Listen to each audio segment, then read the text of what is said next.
उन्होंने मुझे यहाँ बुलाकर बच्चों के सामने मेरे विचार प्रकट करने का मौका दिया। सम्मानीय मंच और गुरुजनों, प्यारे बच्चों, ये आपके आरोदा में थाना खुल रहा है। सदर खाटू श्याम जी सदर के नाम से एक थाना चालू हुआ है।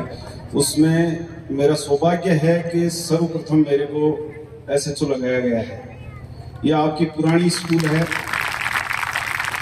जो आपकी पुरानी स्कूल है उसके अंदर खाटू श्याम जी थाना अभी चलेगा। 2, 4, 5, 7 दिन में चालू हो जाएगा। अभी अफसर जैसा टाइम देंगे, लेकिन अभी काम चल रहा है उसमें। फिर ये थाना आपकी बिल्डिंग के सामने भी आएगा कभी।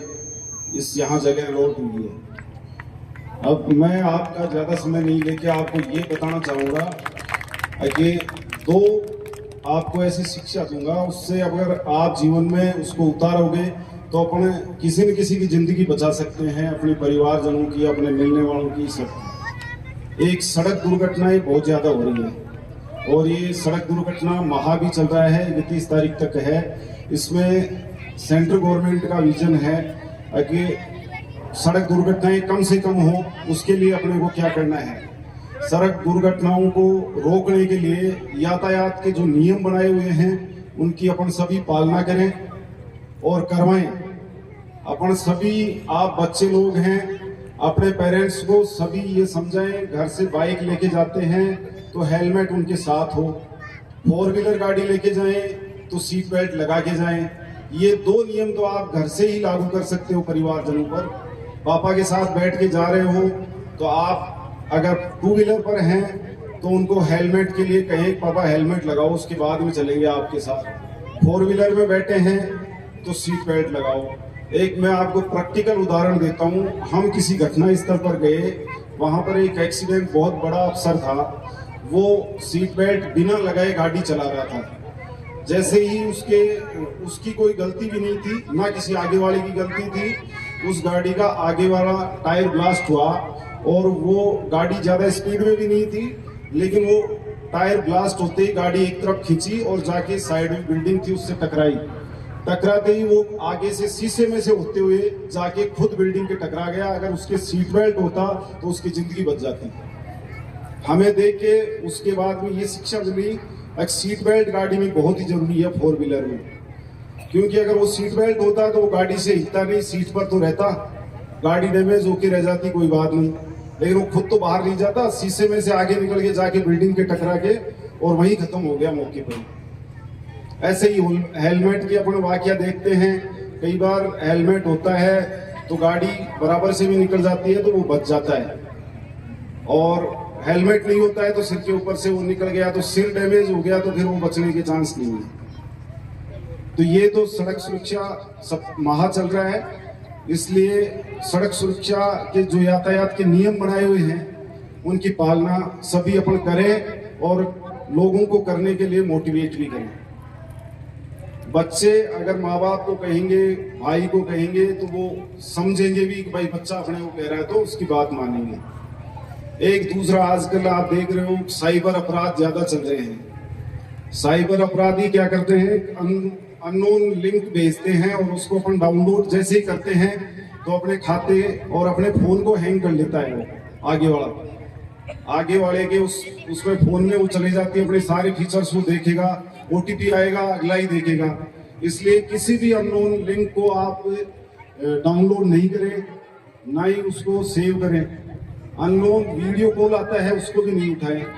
अगर कोई जानकार का आ रहा है तो उसको उठा लें, लेकिन अननोन वीडियो कॉल नहीं उठाएं। वो क्या करते हैं, अपनी फोटो भेज देते हैं, आपकी फोटो ले लेते हैं, फिर ब्लैकमेल करके और आपसे तरह तरह की मांग करते हैं। इसलिए अननोन वीडियो कॉल किसी का भी आए उसको नहीं उठाएं। हाँ, मैनुअल कॉल उठा सकते हैं, उसमें क्या है कि आपको जानकारी मिल जाएगी, उसका आगे का रिकॉर्ड भी आएगा। जो अननोन वीडियो कॉल आता है व्हाट्सएप वगैरह या किसी भी माध्यम से, उसके नंबर भी ये नहीं होते भाई वो नंबर सही है।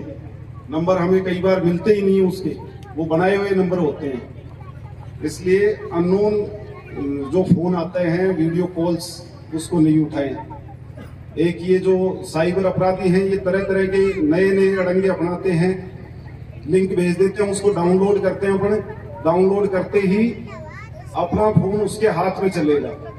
ऐसी स्थितियां कई बार हमारे सामने आती हैं। भाई आके बताते हैं कि साहब मेरा फोन मेरे हाथ में नहीं है, अगला चला रहा है।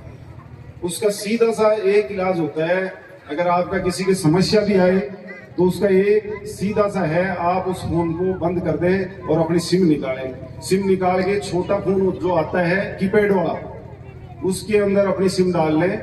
उस फोन को फिर वापस चालू करके उसको रीसेट करें, सारे उसके फीचर्स चले जाएंगे। दोबारा से उसको डाउनलोड उसको चालू करें। आप उसमें किसी से ये अपने नेट कनेक्शन लेके वाईफाई से जोड़ के और उसमें वापस से अपना जो भी डालना है आपको वो डाल लें। छोटे फोन में ओटीपी आते रहेंगे। उसके बाद में फिर जैसे ही आपने सारे उसमें व्हाट्सएप फेसबुक जो भी चलाना है वो चला सकते हैं, और वो सिम वापस उसमें डालेंगे तो वो उसके हाथ में नहीं रहेगा। तो इसलिए जैसे किसी का फोन अगर किसी ने हैंग भी कर लिया तो ये इसका सीधा सा इलाज है। वो जब तक के आपके खाते से पैसे उड़ालेगा जब तक हमारे तक आप पहुंचोगे।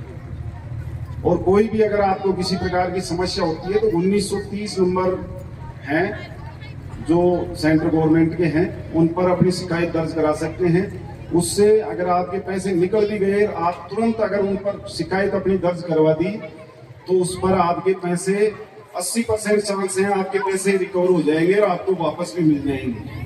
वो प्रक्रिया है, लेकिन वो प्रक्रिया में आपके पैसे आ जाएंगे। वो 3 लेयर तक के खाते सीज होते हैं। उसमें जिस खाते में वो पैसे गए हैं, जैसे आपके खाते से किसी ने पैसे निकाले हैं और आपने तुरंत 1930 पर रिपोर्ट दर्ज करा दी तो वो 3 लेयर तक के खाते सीज होंगे। उन खातों में जो पेमेंट गया है वो आपको वापस मिल जाएगा। कई बार तो हमारे तक ऐसा हुआ है, कई करोड़ों के खाते हैं वो फ्रीज हुए हैं और उनके पैसे भी हमने वापस लौटाए हैं। वो कोर्ट के माध्यम से आदेश होके होते हैं लेकिन पैसे वापस आ जाते हैं। तो इसलिए किसी भी प्रकार से किसी के साथ भी ऐसा फ्रॉड हो, साइबर फ्रॉड हो, तो उसकी तुरंत शिकायत 1930 पर दर्ज करें। सभी बच्चों को बहुत बहुत शुभकामनाएं, सभी को धन्यवाद। मेरी बात ध्यान से सुनी, सबों को बहुत बहुत धन्यवाद। जय हिंद, जय भारत।